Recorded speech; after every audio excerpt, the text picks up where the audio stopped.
So today is Saturday, February 26th, and it's the third day of the invasion of Ukraine by Russia.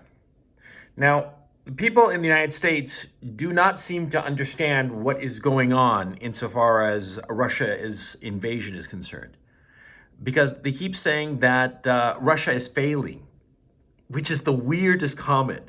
Russia is failing because Russia hasn't taken out the infrastructure of Ukraine, hasn't hit the electrical grid, hasn't destroyed the cell phone towers or the water supply or something like that.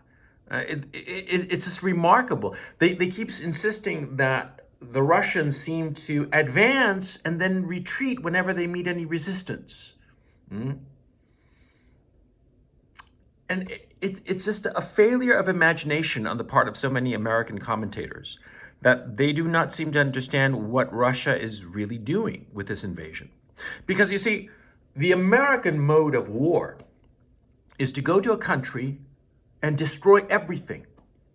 Destroy the electrical grid, cell towers, the water supply system, everything. Just destroy the whole thing and then roll in. That's not fighting a war. That's just mopping up the total annihilation of a country. And the United States has done this repeatedly in Afghanistan, in Iraq, in Libya, in Syria, or they semi-tried to do it in Syria. I mean, it's really kind of like a despicable way of making war, right? But what are the Russians doing? Well, see, the Russians, they don't want to destroy Ukraine. No, they don't want to destroy it at all. What they want to do is they want to capture it intact, see? And they don't want to hurt the civilians. Why would they? From their point of view, if they harm civilians, they just create enemies. And so they want to capture Ukraine, change the political leadership of Ukraine, and install a political leadership that is sympathetic to Russia's security needs and is going to be a long-term ally. But they don't want to alienate the Ukrainian population. Because if they alienate the Ukrainian population, well, the Ukrainian population will eventually overthrow this puppet regime. And the Russians want to install a puppet regime. Let's not pretend otherwise. But they want to install a puppet regime whereby the Ukrainian citizens are more or less indifferent to it. They don't want to install a puppet regime after having made the lives of Ukrainians so miserable. So that's why they don't want to destroy Ukraine or harm the Ukrainian populace. They want to capture Ukraine intact, change the political leadership, and then let it go, of course, because they don't want to manage Ukraine. They don't want it to be a burden on them. They don't want that long term. And so what are they doing? They are rapidly invading the whole country, and everybody concedes that they're moving very, very quickly.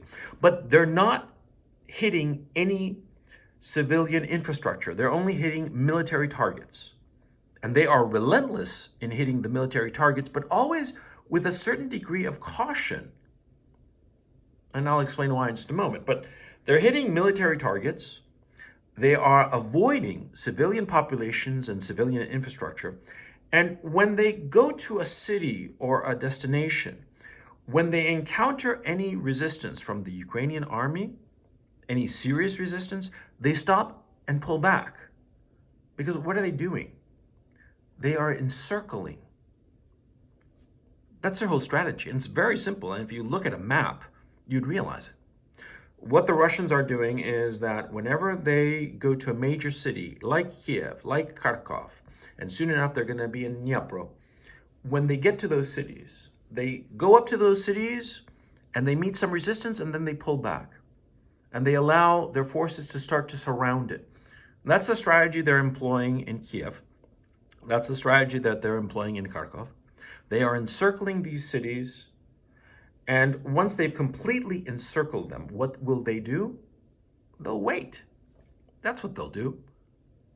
See, if you surround a city, all you have to do is just wait around. Eventually it'll fall, of course. And so the Russians are systematically surrounding all of the major cities. And whenever they come across a smaller town or village, They just advance and cover it and capture it and move on and continue with their advance. Whenever they meet any kind of serious resistance, they stop, pull back, and then encircle. One of the things that they want to capture intact, and people don't seem to realize this, but it's very obvious if you think about it, they are trying to capture the Ukrainian army. That's not why there hasn't been any major battles with, hundreds or thousands of casualties. It's been light skirmishes. For all intents and purposes, the Russian army is tiptoeing into Ukraine. Insofar as air power is concerned, the Russians in the first 3 hours wiped the Ukrainian skies of everything. The Russians own the Ukrainian skies. Any plane flying is Russian. But insofar as their army is concerned, this isn't World War II. This isn't a World War II where the Russian armies were kissing cousins of the Mongol hordes. You know what I'm saying? No, this is the modern Russian army that has the goal of capturing intact Ukraine and the Ukrainian army.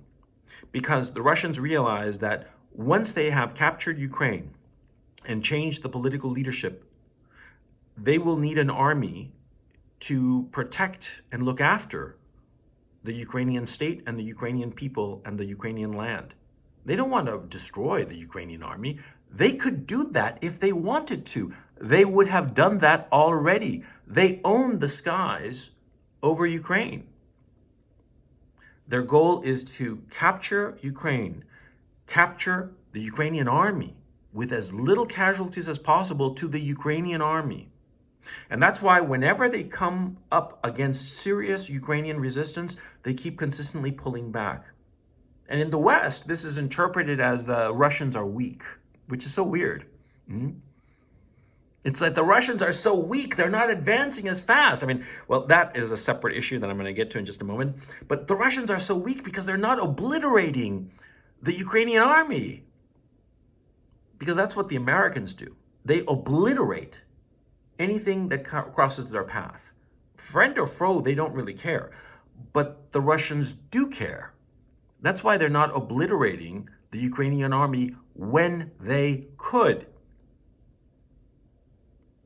A friend of mine, Alex Christoforou, and the Duran, great show, he pointed out something that I'd never considered, which is very obvious. He pointed out the fact that, you see, the current Ukrainian leadership in the military, the generals in Ukraine, they went to military academies with the generals of the Russian armies. They're drinking buddies since when they were back in 18-year-old, 19-year-old plebes. They know each other. They don't want to kill each other. Of course not. You've got some buddy when you were drinking out when you were 18, right? You want to kill him? No, you could be on opposing sides of whatever contest, but you don't want to hurt him. Of course not. You'll be pissed off at him maybe, but you don't want to kill him. The Russian army doesn't want to destroy the Ukrainian army. They could have done it already in these 3 days of combat. Once the Russians owned the skies over Ukraine, they could have done whatever they wanted with the Ukrainian army. They could have annihilated it, just blown it to smithereens and blown away the entire population of Ukraine if they wanted to. They could cause a major, major humanitarian crisis if they wanted to, and they obviously don't. How do I know this? Because they haven't done it. They have had the opportunity for 3 days to do it, and they haven't done it. I'm doing this stupid video from a hotel room in downtown Kiev, and I'm going to upload it to the internet. Do you think I'd be able to do it if the Russians were really serious about conquering Ukraine? They want to capture it. Understand that. And understand that you in the West, you are being goaded into thinking that Putin and the Russians are like evil Antichrist. You don't understand why the Russians are invading. And your political leadership, Boris Johnson, Joe Biden, all these people, they don't want you to understand. Of course not. They want you to just demonize, just to take the easy way out. They want you to imagine that this is a Marvel comic book movie And that, there are white hats and black hats, good guys and bad guys. Yeah, we gotta kill the bad guys because we're the good guys. Yeah. It's so naive. The Russians don't want to harm Ukraine. They would have destroyed Ukraine if they wanted to. But they don't. They want to capture it in one piece. Now, you can say that Russia's motivations are this, that, the other. It doesn't matter. You have to look at the practical reality that is taking place now.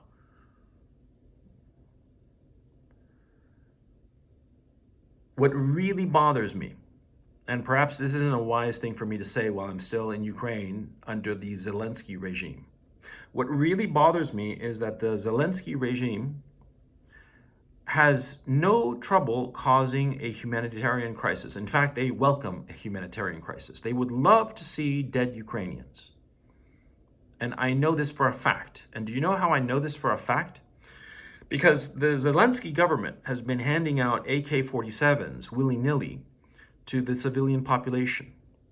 As I understand it, they've already handed out 10,000 AK-47s and munitions to match.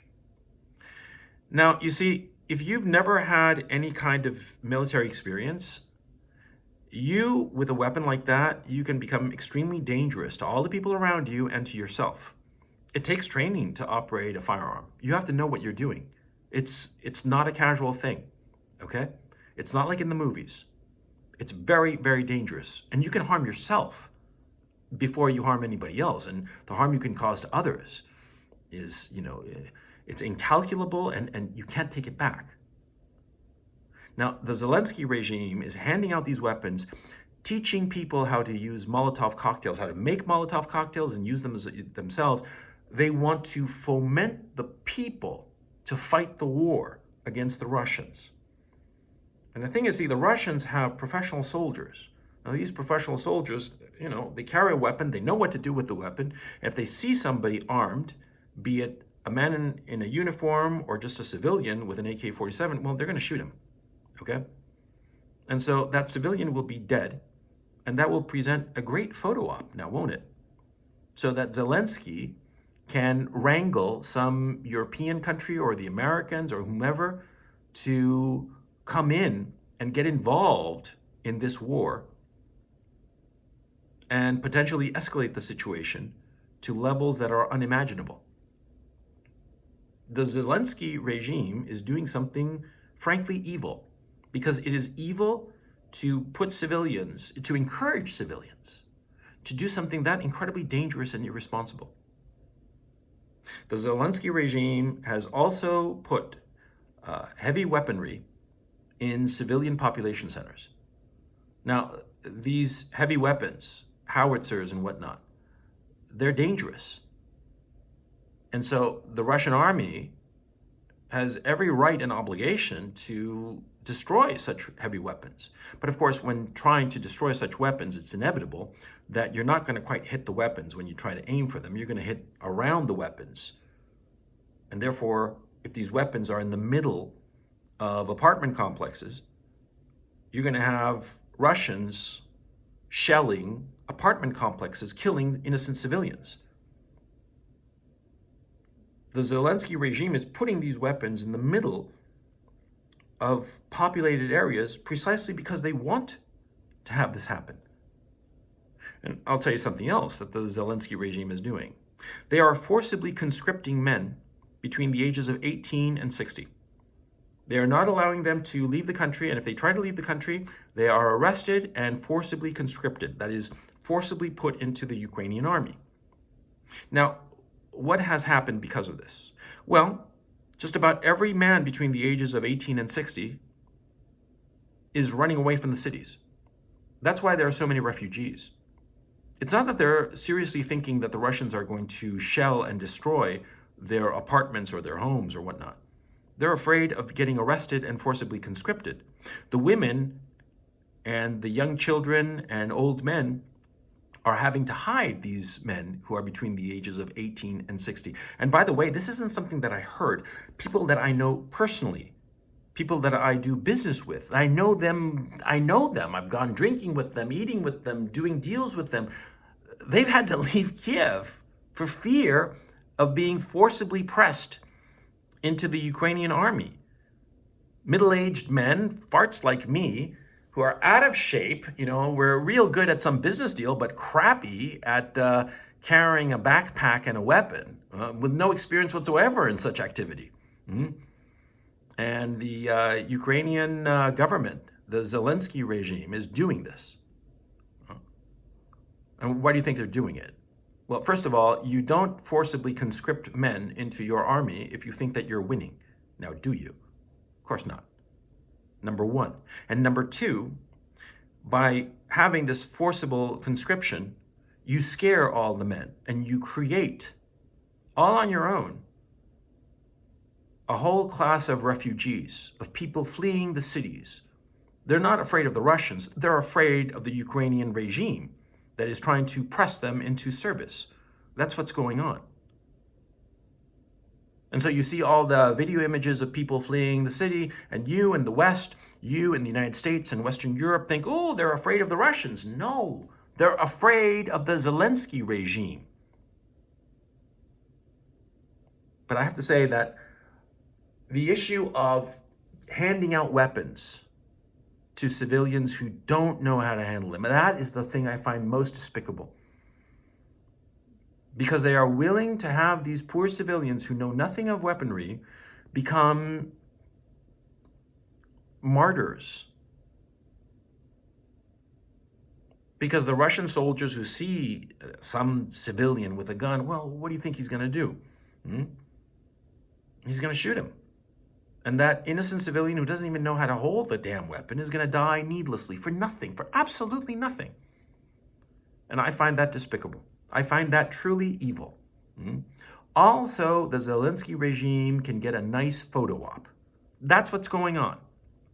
And if you want to say that the message I'm saying is pro-Russian or pro-Putin, or I'm a Putin stooge or useful idiot or whatever, fine. I don't care. I mean, I don't really care your opinion, man. I don't give a fuck what you think about me. I'm telling you the truth. I'm here. I'm here in Kiev, in the downtown, waiting for the Russians to invade the damn place, So I know what I'm talking about. None of this stuff is appearing in the mainstream media now, is it? Because I'm not following the American or European mainstream media because I know it's just a pack of lies. But probably what I'm saying in this video, you haven't heard it. Well, now you're hearing it. And think a little bit, I mean, in this channel, what have I always told you, stupid motherfuckers, Think for yourself. Think. Look at the information that you have available and ask yourself why something is happening the way it's happening. It's not arbitrary. It's not by chance. People have thought through what they are doing. The Russians have certainly thought through what they're doing. The best that we can hope for is that the Zelensky regime fails in its attempt to wrangle in the Europeans and the Americans into this war, and the Zelensky regime collapses or flees or whatever, and Russia is able to take Ukraine in one piece without harming too many people. And that's the best that we can hope for. Or if not, the whole country will be destroyed. Millions of people will be displaced, hundreds of thousands, perhaps even millions killed. And this is the exact same thing that happened in Iraq. Let's hope that we don't have a second Iraq.